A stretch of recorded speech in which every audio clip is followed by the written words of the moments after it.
Why do I upload these videos? Well, I'm not after subscribers or likes, or I've spent too much of my life looking for validation, and I'm not after that anymore. My main goal here is to probably share my story and hopefully help anyone else who might be going through a situation similar to what I've been through. I found my life unraveling about 4 years ago, and there was a series of life-changing moments which at the time and from the outside looked like hard-hitting, negative, impactful, life-changing events.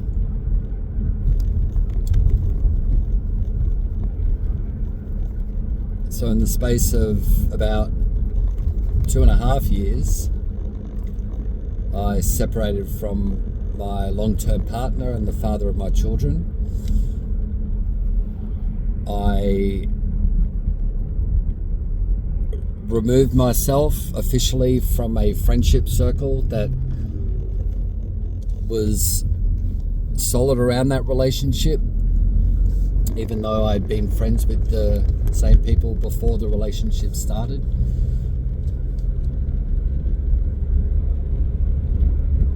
I then lost my job about 18 months ago,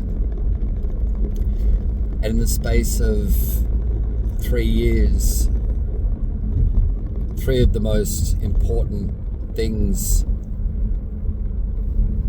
or what seemed like the most important things in my life at the time, so much so that they had formed my identity, or they had contributed significantly to my self-perceived idea of my identity. So when my relationship broke down, when the friendship circle, or when I removed myself from the friendship circle, and then ultimately when I lost my job, which was part of a 25-year career in the same industry, pretty much doing the same thing. And then when I couldn't get back into the industry through lots of job interviews and job applications, I then had to reframe everything that had happened to me. I reframed it. And I think this is the key which has helped me keep my head above water. And I'm certainly not all of a sudden trying to be a creator and be a YouTuber and try and earn money that way. I have been rideshare driving to try and make ends meet. I have been doing casual menial jobs just to try and keep the money coming in. And the final thing that's happened in the last 6 months is that I realized, or I came to the conclusion and admitted defeat with regards to having to sell my house. Now, this is not the first time I've had to do this, where selling a house because of financial reasons. But what's significantly different this time is I bought my house off the back of the relationship separation and the settlement that had been reached through the separation. And interestingly, back then, which was 2 years ago, or nearly 2 years ago, when I went through the settlement, the first thing I felt like I had to do, and this was just very automatic, that I had to go and buy a house and sort of stay in the housing game or stay in the market. Now that I'm at a situation where I just can't keep up with mortgage payments because I'm not earning the same money that I was when I bought the house, because I was in my career and I was in my job when I bought the house, so I was able to afford it. But because I've had to, I won't say aim lower, but in order to stay employed, I've had to take jobs that have come up which haven't paid as well as my previous 25-year career, essentially. So in a interesting sort of way, what might seem like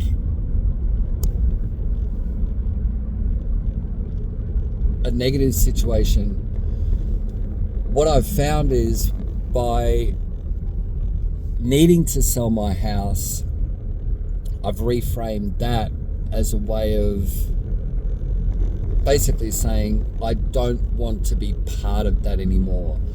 And people have been saying to me, oh, where are you going to buy? Are you going to buy something else? And I say quite quickly, no, I'm not going to buy anywhere else. And then people will say, oh, you've got to stay in the market. How are you going to get back in the market? That's the reason I'm selling, is because there's this push and this pressure to feel like we've got to be in the property market or we've got to buy a house because that's just the dream, right? That's the end goal, buy your house. But I did all of that. I had the house and had the house with the partner and I did all of these things which I thought I was meant to do in order to get the impression and that I had achieved and I'd led a successful life, and hey, I'm a contributing member of society, and yay for me, and look at me. But it wasn't enough. And by having these things gradually removed from my life, so the separation, my ex-partner instigated this separation, which, by the way, I still thank her to this day, because I certainly wasn't happy, but I didn't want to admit defeat. I wasn't the one that was going to walk away, because that would be throwing in the towel, and I wasn't happy with my job, but I wasn't going to let go because I needed the money and I needed the job. And even though I was miserable, I think just with the industry in general and sort of corporate 9-to-5 grind and working from home and sitting in front of a computer all day, every day. So when I was made redundant, that was another decision that was made for me on behalf of me. And now being forced to sell my house, which initially was for financial reasons, but now I truly believe that that's another decision that has been made for me and on behalf of me. About 2.5 years ago, I started going to acting school because I just wanted to meet people and have some fun and be a bit creative. And I think ultimately it was about getting out and meeting people. I was in a town which I didn't know a lot of people, and after the relationship broke down, and as I said, I removed myself from the local friendship circle because it was just a bit much and I had to draw a line in the sand, and I needed some fresh faces and a fresh tribe.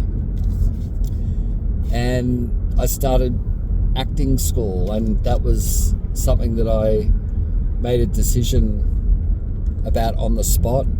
I didn't think about it. I didn't premeditate it. I didn't and R it and think about it. I just did it and went straight in. And that has been one of the most incredible ongoing life-changing experiences that I still continue to do to this day. And what that allowed me to do was surround myself with creative people who had artistic vision. And since then I've worked on numerous film projects, theatre projects, and what I've found over the last few years is that by letting go of this idea that I needed to conform a certain way and live a certain life based on all of this conditioning my whole life, have a certain type of job, have a certain type of relationship, have a certain mortgage, or have a nice house and have a renovated kitchen and have a renovated bathroom and all these things. Now that I'm not concerned with that, and I never really was anyway, it was more a peer pressure, a relationship pressure to sort of maintain a certain lifestyle, and I felt like I had to maintain a certain level of lifestyle or a certain level of perceived affluence within social circles. But now I've let go of all of that. And interestingly, what I've found is that maybe it's a different part of the brain that's working, or I've let go of a lot of things, let go of control of a lot of things, and I'm just more about letting things happen, letting life happen to me. And some incredible creative sparks and projects have happened without really trying. And I guess my point is that even though it might feel like at certain times we're losing everything that we've worked our whole life for, or we're losing relationships that we put so much effort into, and we can wallow in that self-pity because life is unfair and I don't deserve that, and that shouldn't happen to me, and I'm a failure and I'm a loser. But out of that, if we can reframe that as an opportunity,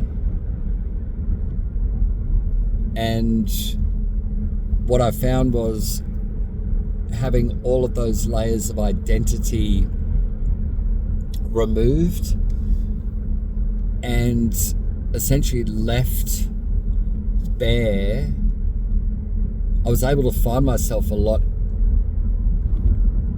more easily. I was able to find who I was because I didn't have these layers of ego and layers of identity wrapped up. I wasn't wrapped up in these layers of work identity or relationship identity or how I was meant to be around friends, or trying to maintain a certain level within that friendship status hierarchy or whatever it was, which I felt like I had to do. But that was all on me. That was me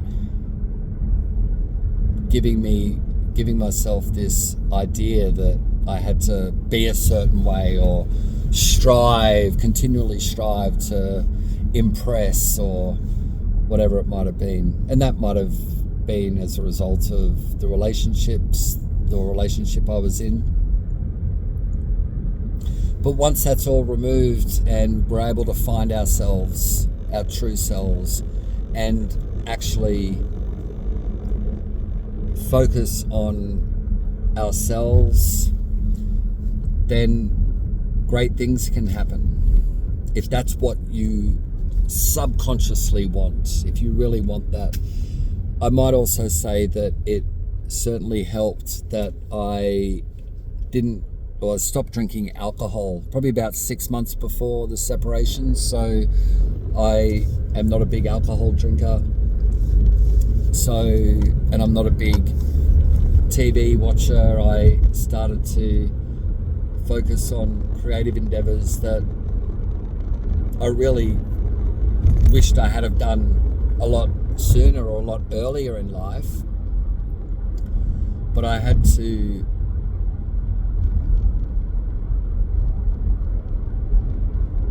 stop falling into the trap of, it's too late. And I had to nip that in the bud and say, actually, it's not too late. Start now. Because if we premeditate decisions to, say, learn an instrument or do things that we always wish we had have done when we were younger, but it's too late now. Like that's bullshit, because it's never too late, and you will find so much joy in the process if you pick something up that you've always wanted to do, and you want to spend time focusing on yourself and focusing on your own creative growth, which for me has certainly helped get me through some of these darker times. But I've also grown, or I am growing, or continue to grow into a better version of myself than I was before. Because I was just confined to this idea of the hamster wheel, work, home life, relationship, doing certain things a certain way, and not feeling like I had the time or the permission to, or the stuff that I'd always wanted to do.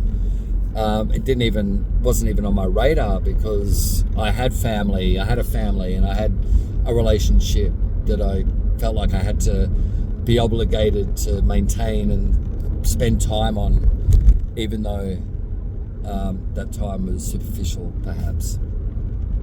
Things like feeling like you've got to sit down and watch TV with the partner, because that's the thing that you do. And once I didn't have a partner, I didn't want to sit down and watch TV by myself, because I felt like I was just going to be wasting time. So I started to play the guitar, because I'd always wanted to do that. And I've been doing that for the last 2.5 years. And I'll do another video on that. But reframe it, turn it around. It's just a plot twist. That's all it is. And it's also a long game. These things, and it's not about an end result. It's about finding the process, or letting the process find you, and enjoying being in the process, and enjoy being in the moment with what it is that finds you, and you find it, and you find joy and peace doing that. Thank you. I hope that helps even one person. You don't have to click like, you don't have to click subscribe. I'm not here for that. Peace out.